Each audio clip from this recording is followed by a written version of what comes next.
Olá, tudo bem? Eu sou Juliana Dariva e começa agora o Análise Direta, o programa de entrevistas que traz assuntos importantes para o seu dia a dia. Hoje eu recebo aqui nos nossos estúdios em São Paulo a jornalista sergipana Gilmara Gonçalves, que vai falar sobre o seu livro de autoajuda que promete impactar muita gente.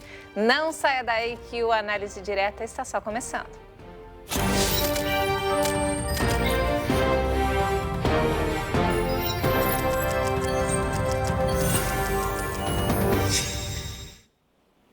E seja muito bem-vindo ao Análise Direta. Hoje nós recebemos aqui nos nossos estúdios a jornalista Gilmara Gonçalves. Muito obrigada pela sua participação. Eu que agradeço, Juliana, é uma honra estar aqui com você. E para começar, conta um pouquinho como surgiu a ideia de escrever esse livro de autoajuda. Na verdade, o livro é um livro autobiográfico, é uma obra que eu decidi escrever na tentativa de libertar outras mulheres. Ele é o reflexo de um relacionamento opressivo que eu vivi durante 19 anos e ao longo dessa jornada eu entendi que eu tinha sido curada e liberta para curar. Então, se eu conseguisse indicar esse caminho que eu trilhei para outras mulheres, eu conseguiria ajudá-las significativamente a sair de cárceres emocionais, como, por exemplo, de um relacionamento opressivo, que foi o meu caso. E como que foi a aceitação do livro? Olha, é muito louco, eu sou sergipana, como você bem falou, e Aracaju registrou o maior lançamento já feito de um livro no meu. A livraria encheu e foi muito bacana, porque as pessoas na fila já lendo ali a obra e chegavam para mim, para a assinatura, já dando uma devolutiva, um feedback sobre isso. E durante todo o processo de lançamento, pós-lançamento, eu colhi muitos depoimentos até hoje, o livro já tem 6 anos de lançado, de pessoas que encontram um caminho, são libertas, veem que é possível sim, se aconteceu comigo, é possível que elas também se libertem desses cárceres, desses relacionamentos opressivos e conquistem uma nova vida. Existe vida após o cárcere. E em relação ao título, Corpos Musculosos e Almas Obesas, o que você quis dizer com essa frase? Eu quis fazer uma analogia sobre o que está por fora, o que é muito aceito socialmente, a beleza externa e o que está por dentro. Imagina que eu era, assim como você, apresentadora de TV na época, então andava assim, linda, impecável. E continua andando. Ah, muito obrigada. E por dentro eu estava morrendo. Eu tentei tirar a minha vida por 2 vezes durante esse processo. E existia uma alma obesa, cheia da gordura da dor, da opressão, do medo, do temor da vida. E por fora estava tudo muito bem. Então, hoje estamos numa era das redes sociais em que o recorte que está lá é sempre muito feliz, muito positivo. As famílias, né, são famílias de comerciais de margarina e, no entanto, existem vidas sendo destroçadas nos bastidores, na vida real. Então, eu quis fazer essa analogia para acordar, para fazer com que as pessoas se acordassem para isso. Do que vale por fora, está tudo muito bem se você está morrendo por dentro. E o que aconteceu, por exemplo, na sua vida que te fez parar para pensar e te dar esse start? Opa, não está bem, tem algo errado comigo. Em que momento aconteceu isso? Foi exatamente perceber que o errado não estava comigo. Imagina que nós mulheres temos uma tendência fortíssima de trazer a culpa para nós. Então, depois, na reta final, eu fui estudar inteligência emocional. Não, a autorresponsabilidade, a culpa é minha, por eu que fiz uma escolha errada. De fato, eu que fiz uma escolha que não foi assertiva. Mas foi exatamente um start. Imagina que eu vivi durante todo esse tempo, quase 2 décadas, todos os tipos de violência que se você der um Google, pontuar violências contra a mulher, psicológica, ética, moral, financeira, física, sofri muita violência física. E de todas essas, o grande start não foi isso. Um dia, um acontecimento pequeno, eu até relato no livro, foi como se eu tivesse saído do palco, sentado na plateia e começado a observar minha própria vida, em que eu era a personagem principal e eu não atuava como protagonista. Eu era como um fantoche manipulada. E eu falei, tá errado, eu não nasci para isso. Eu não posso passar o resto da minha vida. Imagina que eu entrei nesse relacionamento aos 14, foi com meu primeiro namorado, casei aos 17. E isso aconteceu aos 34, então foram quase 2 décadas. E eu comecei a observar que, espera, existe uma vida ainda após, é possível viver. Só que você pode me perguntar, mas por que você demorou 2 décadas? Todo mundo me perguntava isso, o delegado me perguntava, todo mundo me perguntava, e eu na época não sabia responder. Então, o grande start foi isso, foi começar a observar. E do momento que eu entendi que eu não tinha sido chamada à vida para essa escravidão emocional, até eu, de fato, conseguir me libertar, ainda foram 8 meses, porque eu não aceitava a minha decisão. Olha que loucura. E todo mundo falava, todo mundo, as pessoas que conviviam com você, tipo, sua mãe, seus amigos, eles chegavam a te dar conselho na época? Não, porque ninguém sabia. Você Eu estava a escondia? família feliz, então eu não relatava para ninguém o que acontecia. Toda a sujeira emocional estava ali debaixo do tapete. E eu tinha apenas uma amiga que já na reta final eu relatava para ela e ela realmente foi um suporte para isso. Ela não falava nada, mas no dia que eu liguei para ela para dizer que tomei essa decisão, no dia, sabe, dessa analogia do palco, ela disse: eu já sabia, porque você aguentou demais. Agora, depois da decisão em que isso se tornou público, todo mundo unanimamente veio até mim, inclusive os amigos da outra parte, dizer: você é uma vitoriosa, eu não sei como você suportava isso. Ou seja, todo mundo observava, menos eu. E claro que eu ficava, me mantive também durante muito tempo, por causa de crenças, por causa de religiosidade. Então, eu achava que Deus nunca mais ia me perdoar. Imagina, eu ia ser a destruidora do meu lar. E muitas mulheres, inclusive, dão essa desculpa. Ficam em um relacionamento pelos filhos. Ah, eles vão ser filhos de mãe, de pais divorciados, E você não chegou a quero ter isso. filhos? Tenho 2, tenho um casal, que hoje tem 22 anos e 12. E qual foi o ápice, assim, né, que você chegou ao fundo do poço, assim? Você teve depressão nessa época? Olha, eu não tive depressão, e eu não sei como, inclusive. Eu acho que existe uma graça sobre a minha vida, assim, sobrenatural. Deus me deu uma dose extra de graça durante esse processo. E o grande ápice foi no Réveillon do ano 2000, em que eu peguei ele na cama com a ex dele e eu quase perco meu filho, porque eu apanhei porque visualizei essa cena. E aí eu apanhei e quase perco meu filho mais velho hoje. Então, essa realmente acho que foi o ápice. Você estava grávida na época? Estava grávida. O meu primeiro filho tinha 18 anos. E mesmo assim você perdoou na época? Sim, perdoei. É muito complicado. Imagine que estava grávida. Então, é muito fácil quem nunca viveu um relacionamento assim, não tem conhecimento de causa, julgar, mas como é que fica? A pessoa joga a culpa para o outro, né? Tudo que acontece é culpa, por exemplo, é sua, Isso. nunca dele. Não, porque é um traço narcisista, né? Ele sempre vai apontar no outro a culpa e a gente e tudo que é dito para a gente sobre forte impacto emocional ou durante um longo espaço de tempo vira uma verdade. Então, para mim era realmente a culpa era minha. Eu não tinha que estar ali, eu não tinha que ter visto. E por mais que obviamente dilacerasse as minhas entranhas emocionais, mas eu seguia porque eu casei para sustentar esse casamento. Para mim ainda a instituição casamento ela é positiva e ela deve ser indissolúvel, caso seja saudável, obviamente. E, então, eu me sustentava muito nisso. Não, eu casei, tem que ser para sempre. E tem outro ponto. Na verdade, eu modelei totalmente o comportamento da minha mãe, que casou. Esse meu ex-marido, o pai dos meus filhos, é exatamente o comportamento que outrora foi do meu pai. É um homem que teve outros relacionamentos na rua e que era violento em casa. Você acabou replicando, né? Totalmente. Que chama de modelagem de padrão familiar. Você modela inconscientemente. Então, se a minha mãe estava com o meu pai ainda e passou por todo esse processo e suportou... Você achava que também deveria fazer isso? Exatamente. Então, eu teria que carregar a minha cruz. E aí, hoje, o seu livro ajuda muita gente. Já teve algum relato de alguma mulher, ou até mesmo tem homens, né, que vivem o que você viveu? Não é exclusivo das mulheres, né? Não é um Sim. problema exclusivo das mulheres. Não é. Quando eu lancei a primeira edição do livro, eu fiz uma dedicatória para mulheres e a minha intenção era alcançar as mulheres. E para minha surpresa, eu comecei a receber muitas devolutivas, muitos depoimentos de homens que viviam cárceres e que se descobriram ali naquelas palavras. E a segunda edição eu já tirei essa dedicatória e deixei aberto. E até hoje, Ju, eu recebo muito feedback de homens que encontram ali um escape, uma saída, uma possibilidade de refazer a vida. Porque se foi possível para mim, também será possível para eles. E acontece com muito mais frequência do que a gente imagina, inclusive. E foi difícil para você pôr sua história no papel ou foi uma libertação? Nossa, foi muito difícil. Durante todo o processo de escrita, eu pensava em desistir. A cada capítulo que eu encerrava, eu pensava em desistir. Eu pensava, nossa, eu estou louca. Como é que eu vou publicar a minha história? Imagina que, como você falou, eu sou sergipana, então vim de Aracaju, uma cidade pequena, a menor capital do Brasil. Todo mundo me conhecia, então foi muito desafiador expor. Durante muito tempo, eu achei que sabe, eu estava ficando louca e era desnecessária essa exposição. Quando eu terminei de escrever o livro, eu mandei todo o arquivo para o meu filho, à época com 16, 17 anos, e pedi para ele ler, afinal, retratava a história da mãe dele.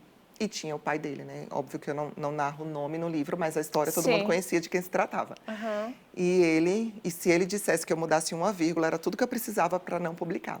E ele disse, mãe, publique, não mexa em absolutamente nada. Porém, seguimos, foi para a gráfica, diagramação e tudo mais, dia do lançamento. O que é que eu estou fazendo aqui? Mas ali foi um divisor de águas, porque a partir daquele momento que eu comecei a ver que realmente o propósito estava sendo cumprido, o livro virou uma ferramenta de libertação.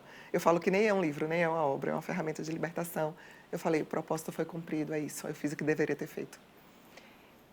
O que você acha, por exemplo, tem muita gente hoje em dia que cuida muito da parte do corpo, né? E esquece de cuidar da alma. Totalmente. Isso tem um impacto muito grande na nossa vida? Totalmente. Sobretudo hoje, né? Que o que vale é o que está ali postado, é o que está sendo a imagem, né? Uma imagem continua valendo mais do que 1000 palavras na internet, os números, hoje muito mais do que outrora, quando eu comecei a relatar essa minha história. E o que mais tem, eu acredito, eu ouso dizer, sem medo de pecar pelo exagero, que 8 a cada 10 mulheres que estão maravilhosas por fora, elas têm algum problema emocional não resolvido, a inteligência emocional está bem enfraquecida e sem saúde para construir relacionamentos, sem saúde emocional. Claro, por fora o corpo físico está impecável, mas sem saúde emocional. Um dos exemplos disso, eu acho que também pode ser o excesso de procedimentos estéticos, né? Que a pessoa não se aceita. Ela não consegue ver valor nela, percebe que existe um problema aí de identidade. Quem sou eu? Por que eu estou nesse mundo? Qual é o meu propósito? Onde está o meu valor? Será que o meu valor está só numa boca? Está só, sabe, em um botox? Não está nada disso. E a gente vê cada vez mais os rostos deformados. A pessoa era Exatamente. muito mais bonita antes, naturalmente, do que depois dos procedimentos, mas percebe que é um caminho quase sem volta, ela não consegue se enxergar. E o problema aí está na base, que é na identidade. E no segundo bloco a gente vai continuar esse bate-papo super produtivo com a Gilmara. Não saia daí, nós voltamos em instantes.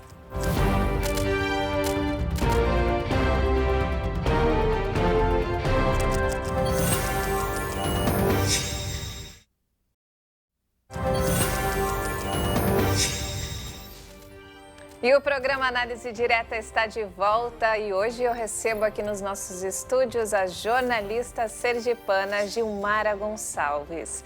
Gilmara, você também tem uma trajetória incrível na televisão, né? Isso, eu sou jornalista desde 2009, comecei no jornalismo impresso, passei pelo rádio, por algumas emissoras e culminei na afiliada da Record em Sergipe, em qual eu fui repórter policial e apresentei alguns programas voltados para atividade física e saúde.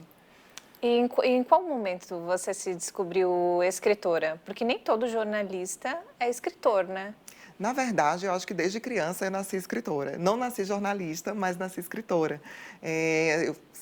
As palavras eram o caminho de desafogar, de me encontrar, de colocar em ordem os meus pensamentos. Eu sempre fui aquela menina do diário, sabe? De escrever tudo ali. Se estava triste ou feliz, culminava tudo no diário.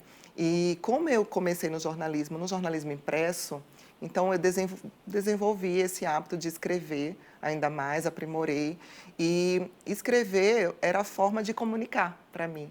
Então o livro era uma ferramenta, era uma possibilidade de comunicar tudo aquilo e alcançar a maior quantidade de mulheres no mundo. E nessa época que você ainda era casada, que você viveu tudo isso, foi na mesma época que você trabalhava como apresentadora na região? Exatamente. E como que você conseguia ter essa transição, passar por tanta coisa ruim dentro de casa e chegar quando a câmera acende e você sorri? Olha, é exatamente isso. Quando eu entrava no estúdio, o sorriso estava no rosto. E é essa reflexão que eu quero trazer. Né? Até que ponto vale a pena você estar em um relacionamento? Tantas pessoas hoje com dependência emocional, mas querem um relacionamento, se mantêm ali, mas a que preço? Ao preço da sua própria vida. Porque quando eu via eu gravando, ou estamos no ar, o sorriso estava no rosto, mas eu saía dali, entrava no carro, no estacionamento da TV ainda e chorava. E chorava copiosamente, até em casa. Chegava em casa, no estacionamento, enxugava as lágrimas e subia. E entrava. Então, que preço isso, né? Claro que era a minha profissão, então eu tinha que realmente manter isso, eu não podia trazer a minha dor para as câmeras, porque não era isso que o público esperava. Mas até que ponto vale a pena manter isso na minha vida pessoal? Né? A gente não é só uma profissional.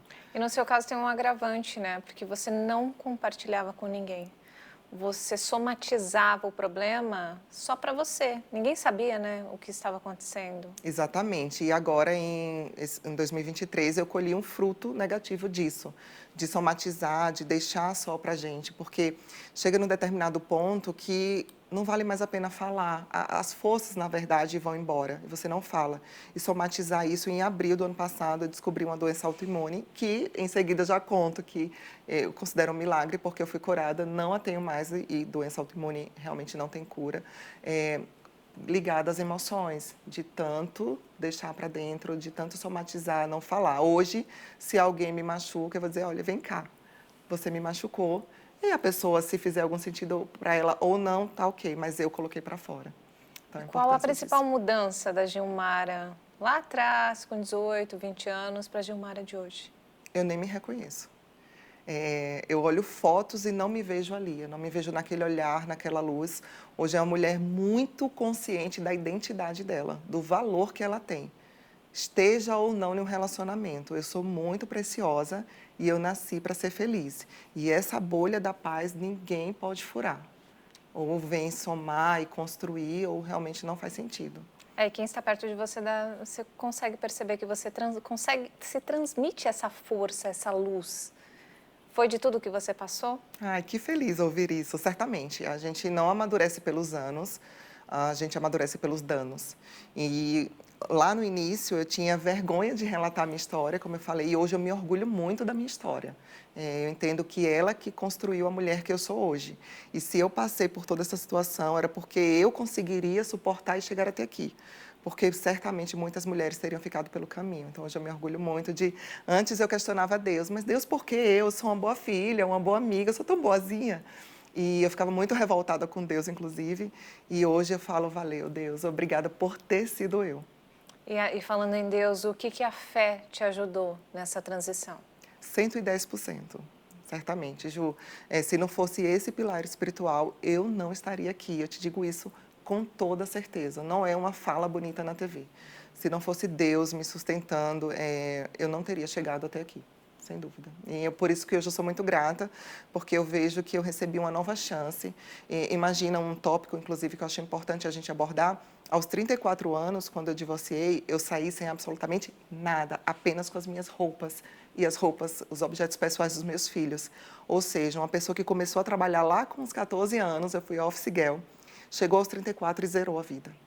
E ainda saiu com vários ônus, porque os cartões de crédito, que eram em conjunto, a empresa dele, uma das empresas que era em meu nome, ainda saí com esses ônus. E de lá para cá, eu tenho colhido frutos, assim, a graça do Senhor realmente me alcança. Eu tenho prosperado e alcançado pilares que eu nem imaginei de alcançar. E eu entendo sempre que é só o começo e que realmente é o fruto de uma colheita. Outrora eu semeei lá sorrindo e hoje chorando e hoje eu colho sorrindo. Transformou sua vida literalmente de dentro para fora. Totalmente. E é isso, é sempre do individual para o coletivo, nunca o contrário. É muito fácil estar passando por um momento desafiador e culpar o mundo, né? As pessoas, Deus, os pais, o marido, enfim, culpar o outro. Querer que o outro se adapte ao nosso mundo, às nossas vontades e às nossas necessidades. Mas isso não vai acontecer. A mudança sempre é de dentro, do interno para o coletivo, para o externo. Quando a gente muda, a gente ensina as pessoas como merecemos ser tratadas, a gente se posiciona profissionalmente, financeiramente e a gente vai alcançar, vai acessar o que já é nosso por direito. E as pessoas te respeitam mais também, né? Quando você tem essa postura mais firme, as pessoas te respeitam mais. Sem até dúvida. dentro do relacionamento. Sem dúvida, porque você sabe o seu valor. Né? Não é que com isso, me machucou, tchau, vou embora. Não é isso, né? Sobretudo em um casamento. Mas em um namoro em que as pessoas hoje, eu acho que 11 a cada 10 mulheres querem ter um relacionamento. E tudo bem, tá tudo ok em ter. Mas a que preço? Né? Um namoro é um test drive, então é para saber se vai dar certo antes de assumir um compromisso mais sério. Mas hoje as pessoas queimam todas as etapas. né? Elas começam a Imediatismo, morar, né? exatamente. Casam e depois descobrem que aquela pessoa não era uma pessoa saudável emocionalmente, é uma pessoa violenta, que tem um comportamento X, Y, Z, e aí fica um pouco tarde demais. As pessoas hoje em dia estão muito descartáveis, né? Exatamente. Aí não serve, eu dou as costas e vou embora e não dou É, nenhum tchau, né? Não tenho nenhum respeito emocional pelo outro. Porque eu acredito que hoje o excesso de possibilidades, se você pensar bem, Ju, a gente tem sexo na palma da mão hoje. É é. possível você acessar o sexo 30 dias no mês com parceiros diferentes e está aqui na palma da mão, através de um smartphone. É possível. Mas a que preço? A gente está numa sociedade totalmente depressiva, totalmente suicida, né? Pessoas que têm absolutamente tudo, mas não têm nada. Exatamente, o que nós estávamos comentando antes, né, nos bastidores, que tem muita gente que deposita a felicidade 100% no dinheiro. Ah, se eu ganhar na Mega Sena ou conseguir não sei quantos milhões, eu vou ser a pessoa mais feliz do mundo. Mas, por outro lado, você vê tanta gente milionária depressiva. E tudo que tem é dinheiro, né? É Só. É tão dinheiro. tão pobre, que a única coisa que tem é dinheiro. E que dariam metade da sua fortuna, ou quiçá toda ela, por um minuto de Por um felicidade sorriso. genuína. Exatamente. E voltando aos relacionamentos tóxicos, a gente vê que não é uma realidade só de pessoas, né, anônimas, vai. Você vê Não. tantos famosos passando por isso, né? Tivemos Recentemente. o caso de uma apresentadora que ficou público, obviamente, Sim, por ela ser famosa, mas como ela, várias Anas, Marias, Joanas, Julianas, muitas. Gilmaras, várias mulheres em todas as classes E sociais. era um relacionamento público e todo mundo achava que casal, né? Casal feliz, Sim. nunca ninguém, não transparecia nada de errado. Porque Isso. a rede social que a gente mostra é um recorte e ninguém vai mostrar ali que está apanhando, né? Salvo alguém que... E eu também concordo que não mostre, né? Acho que a Sim. decisão... Porque isso vai ter um ônus também, você vai colher um fruto disso. As pessoas são muito maldosas hoje, estão muito feridas e transmitem essa dor, despejam essa dor no outro, sem medo de machucar, de ferir ou de causar algum dano emocional no outro também. As pessoas não têm esse filtro hoje, né? Então, acho que a rede social você tem que ter cuidado. Porém, a que ponto, né? Eu não julgo porque eu passei por isso. Certamente ela estava ali até aquele dia tentando reverter aquela situação em prol de uma família, de uma imagem, porque sim, existe um peso social, existe uma vergonha pública. Quando você nem é famosa, porque você tem que dar explicação à família, à sociedade, aos amigos, e você imagine uma amplitude de uma pessoa pública. É muito mais desafiador. É muito complicado mesmo. E falando sobre redes sociais, a gente viu uma cobrança tão grande, né? Uma comparação. As pessoas estão ficando doentes por causa disso, né? Exatamente. A psicologia fala sobre a falta. Nós somos seres faltantes. Sempre vai faltar algo. Meu cabelo é cacheado, o seu é liso, queria ter o liso. E a rede social amplifica essa falta. Eu não tenho um relacionamento, você tem. Ai, queria ter. Ou então eu tenho um relacionamento, você também. Ah, mas o seu é marido, namorado é mais alto. Percebe que ela sempre vai amplificar uma falta? Você tem um sapato rosa, eu não tenho um sapato rosa. Então, queria ter. E aí amplifica tudo isso. E as pessoas passam o dia todo lá olhando o que o vizinho está fazendo e comparando a própria vida com a do vizinho. Exatamente. Aí esquece que muitas vezes a grama do vizinho está lá verdinha, mas é sintética, né? Ela está só maquiada ali para parecer bonita, mas ela não é de verdade. E acaba gerando uma doença, isso, né? Certamente. Não à toa, a gente é o quinto país mais depressivo do mundo, do planeta, é o Brasil. Então, realmente, isso é algo que merece atenção.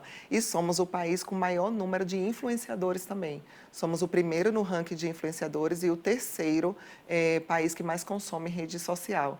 Então, percebe, se a gente unir essas pontas, ela tem um sentido? E o lance do crescimento, né, do surgimento de influenciadores do nada, ditando moda, ditando o que você vestir, o que comer, assusta, né? E eu acredito, Ju, que isso está totalmente ligado à falta. Porque perceba, tem pessoas ali oferecendo um Big Brother da própria vida, 24 horas a vida, não está me entregando nada, não tem nenhum conteúdo, não E tem agrega na minha milhões vida. de Não me seguidores. torna uma pessoa melhor, tem milhões de seguidores e fazendo milhões de reais também, vendendo produtos. E ok, tá tudo bem, é o business da pessoa, Sim, sim. mas quem é que consome isso? Se ela está vendendo, porque tem alguém consumindo.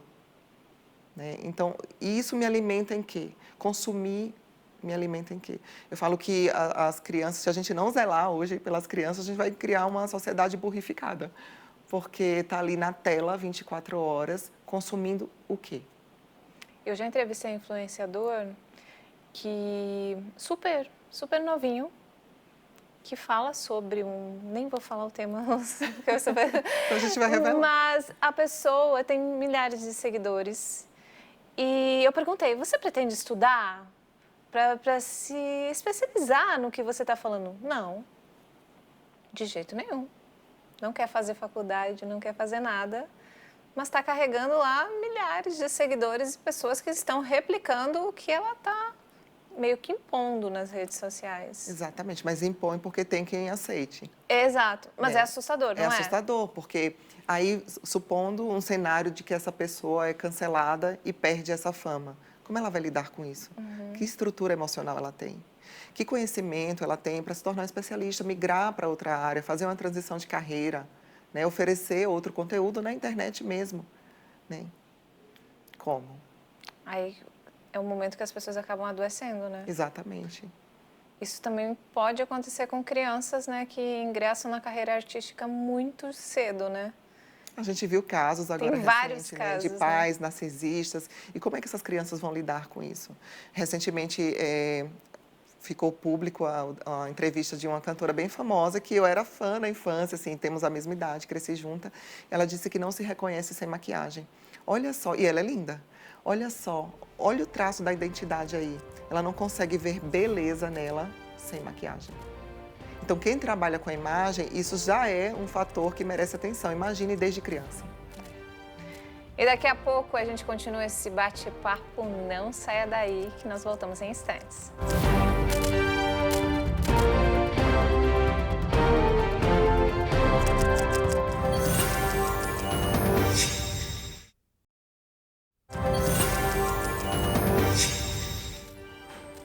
E nós estamos de volta com o programa Análise Direta, transmitido para todo o Brasil pelo canal HIT Jornalismo e para mais 191 países pelo canal 1 Europa.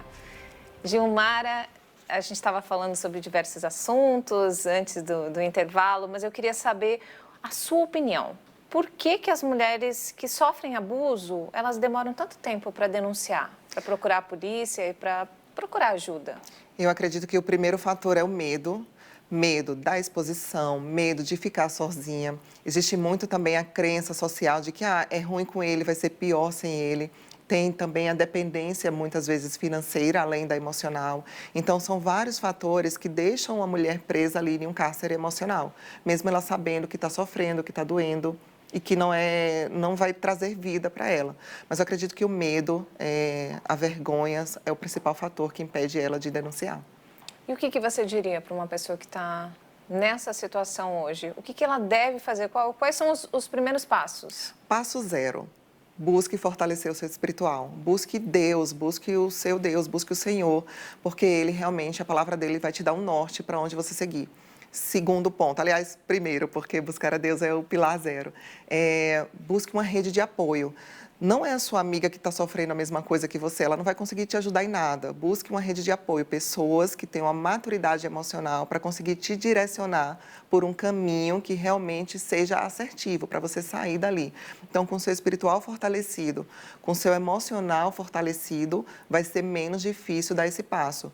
Por que eu digo menos difícil, Ju, e não fácil? Porque não é fácil, mas é possível. Foi possível para mim, é possível para você. E existe vida, sim, depois do divórcio. Existe vida.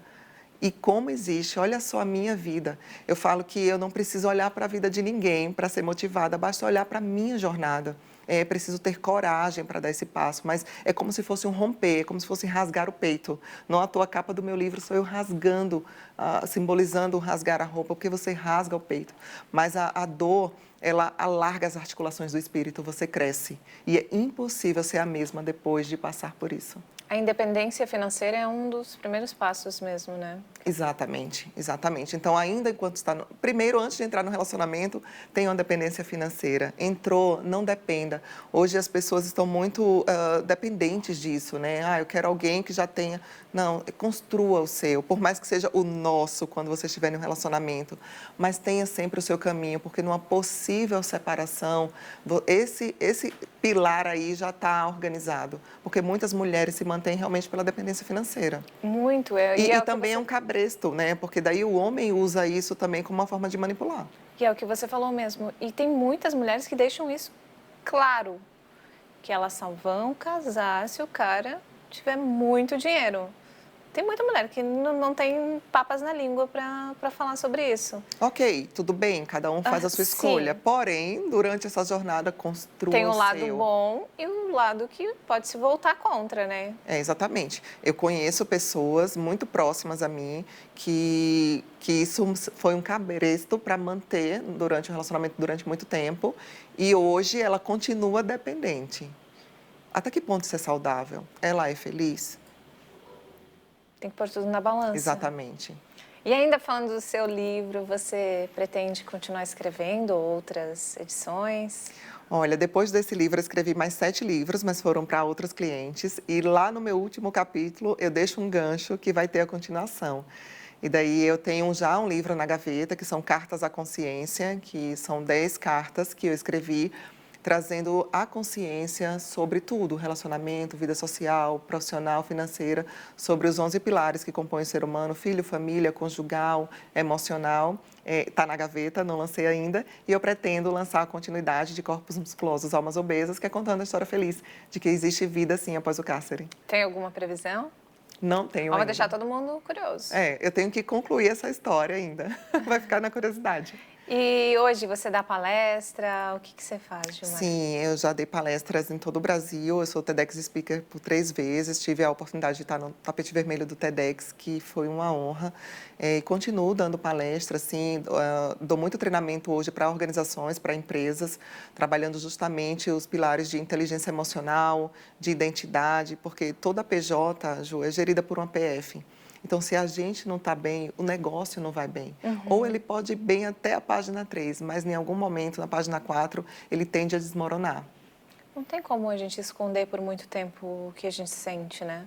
Não tem, isso vai transbordar, né? Você disse agora há pouco, no bloco anterior, que eu transmito essa força, essa luz.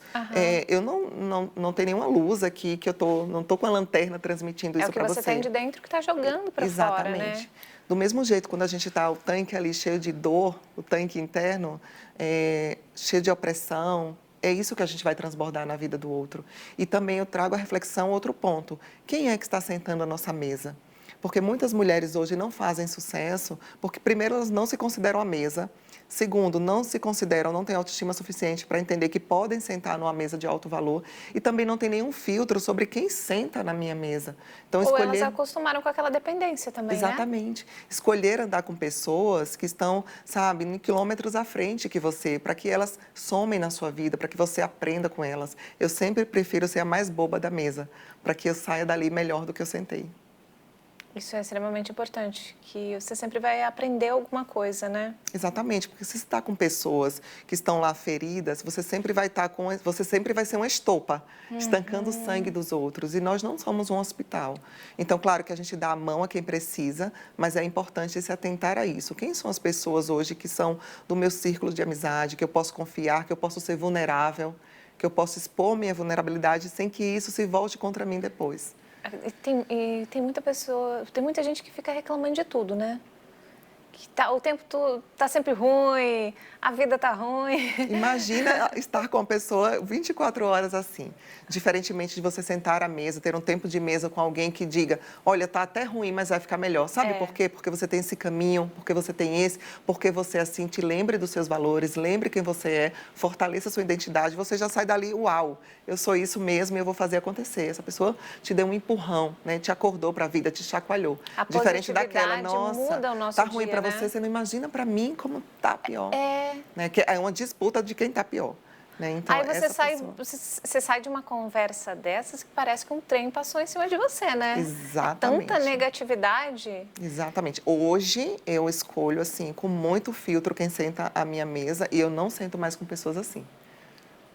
E tem muita gente, né, infelizmente, que põe para fora tudo que está sentindo. E não sei se você já passou por isso também. Por exemplo, você está no elevador do seu prédio, você chega, olá, bom dia! A pessoa não olha para sua cara. Sim. Aí você fala, opa, peraí, o problema sou eu Será que eu não tomei banho? Gente, eu tô cheirosa. Né? Eu não consigo, desculpa, gente, eu não consigo entender isso. A Ju tem uma máxima popular que diz que cada um dá o que tem. Já virou bem clichê isso, mas é exatamente isso. Cada um oferece o que tem. Então, se a pessoa tem tanta toxicidade, tem tanta amargura, tanta angústia, ela vai oferecer o quê? Isso. Né? Ao contrário de quem tem luz própria, de quem tem felicidade, de quem vê gratidão, mesmo numa situação difícil, consegue enxergar por outra perspectiva, entender. Você não pode culpar o outro pelo que está acontecendo com você, porque aí o seu problema só vai aumentar, né? Exatamente. Tem uma frase de Sêneca, um filósofo que eu gosto muito, ele fala que o desejo de ser curado faz parte do processo de cura.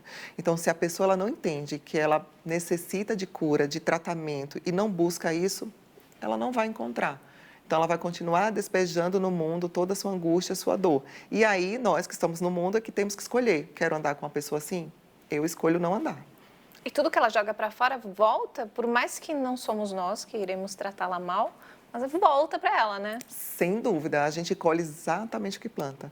Pensa numa lei que eu acredito, é a lei da semeadura. Então, eu também. Muitas vezes eu muito. me embato com tanta graça, com tanto favor das pessoas para mim, e eu falo, devo ter plantado bons frutos. Ao contrário dessas pessoas que semeiam tudo isso, elas vão colher. Então, percebe que é como se fosse uma rodinha do hamster. A pessoa fica ali vivendo, correndo sua própria vida, sua própria corrida, mas ela não sai do lugar. Ela não prospera, ela não é feliz, ela não tem um relacionamento saudável. Por que será? O que é que ela tem plantado? E a escolha é única e exclusivamente nossa, né? Exatamente. O que a gente vai fazer com a dor?